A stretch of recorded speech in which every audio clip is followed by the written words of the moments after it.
So Allah subhanahu wa ta'ala says at one point that when you are in the audience with my beloved Prophet, don't raise your voice above his voice.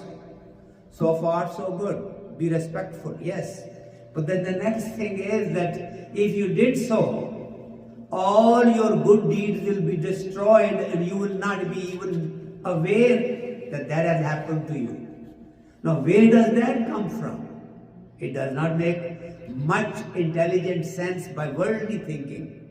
That I have been doing so much.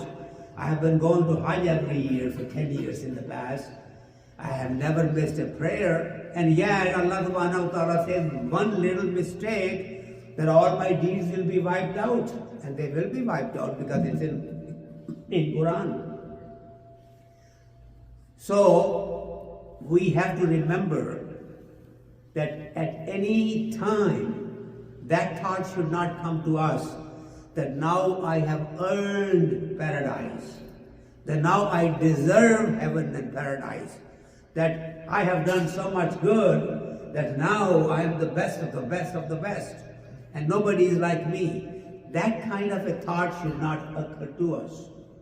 I'll give you a reference to a hadith where our beloved Prophet was sitting with his companions. He said that nobody can enter paradise unless there is the grace and mercy of Allah subhanahu wa ta'ala that accompanies it.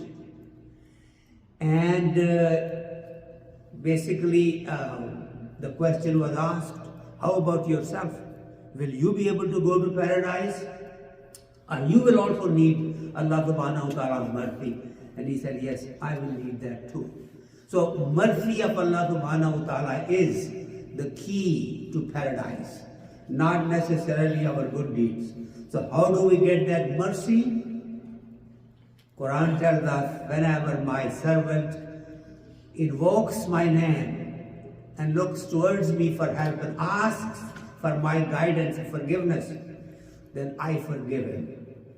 Now, this looks so easy and so simple, and yet many of us really don't concentrate on that dua part of it. You see, we were talking about Salah. That was the gift that our beloved Prophet got at Miraj time when he had audience with Allah subhanahu wa ta'ala. Now, when he comes back with the Salah as a gift for us, the key in this particular Salah is when we ask Allah subhanahu wa ta'ala for his guidance. Ihdina siratal mustaqim. That is what the key is. And we should not rush right after our finish our prayers and go home and think that we have done something. Just a little bit of concentration and asking Allah subhanahu wa ta'ala for his grace and mercy is the key to Salah. Dua should be an essential part, and we many times are in a rush and we don't pay attention to that. That is the dua when we basically submit ourselves to Allah subhanahu wa ta'ala and say that we are nothing without your help, without your mercy and without your grace. With all the things we do, we may not be able to even gain any closeness to you unless you allow it to happen.